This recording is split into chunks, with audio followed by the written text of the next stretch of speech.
শয়তান হচ্ছে আমাদের প্রকাশ্য এবং গোপনীয় দুশমন। শয়তান আমাদেরকে যতটা বেশি ক্ষতি করে, অন্য কোনো কিছু আমাদেরকে এত বেশি ক্ষতি করে না। শয়তানের কারণেই আমাদেরকে জাহান্নামে যেতে হবে। শয়তানের ওয়াসওয়াসার কারণেই আমাদেরকে দোজখের আগুনে জ্বলতে হবে, কবরের আযাব হবে। শয়তানের কারণেই আমরা গুনাহের কাজ করি।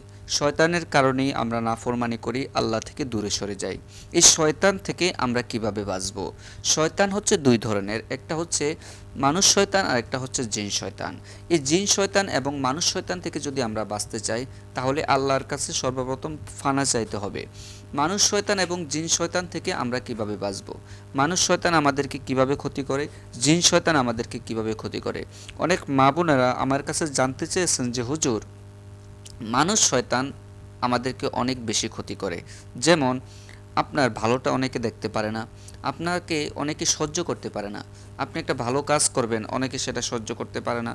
একটা ভালো কাজ করবেন, ভালো কাজে নেমেছেন, অনেকে সেটা সহ্য করতে তো পারেই না। এমনকি আপনাকে পদে পদে পদে পদে আপনার ক্ষতি করার চেষ্টা করবে। আপনার পাশের বাড়ির একটা ভাবি কিংবা পাশের বাড়ির কোনো মহিলা, আপনার ঘরটা ভালো, আপনার ফ্যামিলিটা ভালো, আপনার সংসারে সুন্দরভাবে আপনি স্বামী নিয়ে জীবনযাপন করছেন, এটা অনেকেই সহ্য করতে পারে না। এই কারণে আপনাকে বিভিন্নভাবে অপদস্থ করতে চায়, ক্ষতি করতে চায়, তাবিজ তোমার করতে চায়, কিংবা আপনার বদনাম ছড়াতে চায়। এই সমস্ত বিষয় থেকে বাঁচার জন্য আপনাকে কিছু আমল করতে হবে। কি আমল করবেন? আল্লাহর কাছে আপনার এই সমস্ত শয়তানের চক্রান্ত থেকে বাঁচার জন্য আল্লাহর কাছে চাইতে হবে। এখন আজকের ভিডিওতে আপনাদেরকে সেই বিষয়গুলো নিয়ে বিস্তারিত সুন্দরভাবে কথা বলবো, সুন্দরভাবে বিভিন্ন দোয়া শিখাবো, যেই দোয়াগুলোর মাধ্যমে আপনি শয়তান থেকে অনায়াসে বাঁচতে পারবেন ইনশাআল্লাহ। প্রিয় দিনী মা ও বোনেরা, ভিডিও শেষে স্পেশাল একটি আমল থাকবে, যেই স্পেশাল আমলটি করলে আপনাকে কোনো শয়তান, মানুষ শয়তান, জিন শয়তান, কোনো শয়তান জীবনে কোনো দিন আপনার ক্ষতি করতে পারবে না। চলুন লেটস গেটস স্টার্টেড। আমরা আমাদের ভিডিওটি শুরু করছি।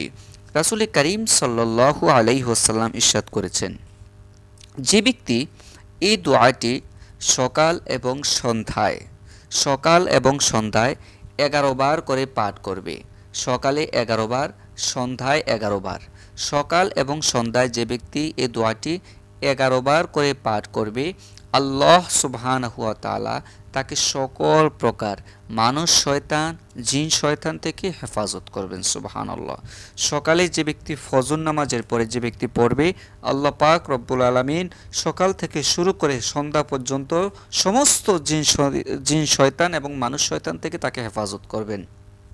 এবং মাগরিবের নামাজের পরে যে ব্যক্তি পড়বে, মাগরিবের ফরজ সালাতের পরে যে ব্যক্তি পড়বে, আল্লাহ পাক তাকে সন্ধ্যা থেকে শুরু করে পরের দিন সকাল পর্যন্ত সমস্ত বালা মুসিবত, সমস্ত শয়তানের চক্রান্ত থেকে আল্লাহ পাক হেফাজত করবেন। তাহলে যদি দৈনিক আপনি ফজর এবং মাগরিবের নামাজের পরে ছোট্ট এই আমলটি করতে পারেন, ছোট্ট মাত্র কয় সেকেন্ড লাগবে, 10 সেকেন্ড লাগবে, ছোট্ট এই আমলটি করতে আপনি ভুলবেন না।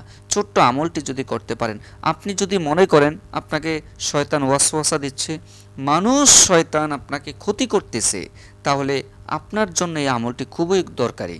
আপনি কিভাবে বুঝবেন মানুষ শয়তান আপনাকে ক্ষতি করছে না? আমাদের প্রত্যেকের পিছনেই এই শয়তান লেগে আছে, প্রত্যেককেই শয়তান ক্ষতি করছে, কেউ কম কেউ বেশি। আপনি কি মনে করেন আপনি যত ভালো মানুষই হন না কেন, আপনার পেছনে কেউ ক্ষতি করে না? আপনার পেছনে ক্ষতি করতেছে, এমন ক্ষতি করতেছে আপনি যেটা কল্পনাও করতে পারবেন না। এই জন্য এই শয়তান থেকে বাঁচার জন্য স্পেশাল কিছু আমল আছে, স্পেশাল এই আমলগুলো ইনশাল্লাহ আজকে করবেন। তাহলে ফজর এবং মাগরিবের নামাজের পরে আপনি এই দোয়াটি পাঠ করবেন। ফজরের পরে এবং মাগরিবের নামাজের পরে 11 বার করে এই দোয়াটি পড়বেন। দোয়াটি হচ্ছে, রদিনা বিল্লাহি রব্বাউ ওয়া বিল ইসলামি দীনাউ ওয়া বি মুহাম্মাদিন সাল্লাল্লাহু আলাইহি ওয়াসাল্লামা নাবিয়্যা ওয়া রাসূলা। আমি আপনাদেরকে দোয়াটি আবারও শিখিয়ে দিচ্ছি। রদিনা বিল্লাহি রব্বাউ, রদিনা বিল্লাহি রব্বাউ ওয়া বিল ইসলামি দীনাউ ওয়া বি মুহাম্মাদিন সাল্লাল্লাহু আলাইহি ওয়াসাল্লাম নাবিয়্যা ওয়া রাসূলা, নাবিয়্যাও ওয়া রাসূলা, যেভাবে ইচ্ছা আপনি বলতে পারেন। তাহলে এই দোয়াটি আপনারা অনেকেই পারেন। আমি জানি অনেকেই এই দোয়াটি পারেন, কিন্তু এই দোয়াটি কিসের জন্য প্রয়োগ করবেন, কখন প্রয়োগ করবেন, কি উদ্দেশ্যে প্রয়োগ করবেন সেটা কিন্তু অনেকেই জানেন না, যার কারণে আমরা আমলগুলো ভুল করে ফেলি। এজন্য এই আমলটি করতে হবে আপনাকে অবশ্যই ফজরের নামাজের পরে এবং মাগরিবের নামাজের পরে। আপনি অন্যান্য সময়ে এই আমলটি করতে পারেন, তাতে কোনো অসুবিধা হবে না, কোনো সমস্যা হবে না। তবে ফজর এবং মাগরিবের নামাজের পরে যদি এই আমলটি করেন সবচেয়ে বেশি কার্যকর হবে। দ্বিতীয় নম্বরে যে আমলটি করবেন শয়তানের ওয়াসওয়াসা থেকে বাঁচার জন্য, প্রতিদিন ফজর এবং মাগরিবের নামাজের পরে, ফজরের পরে এবং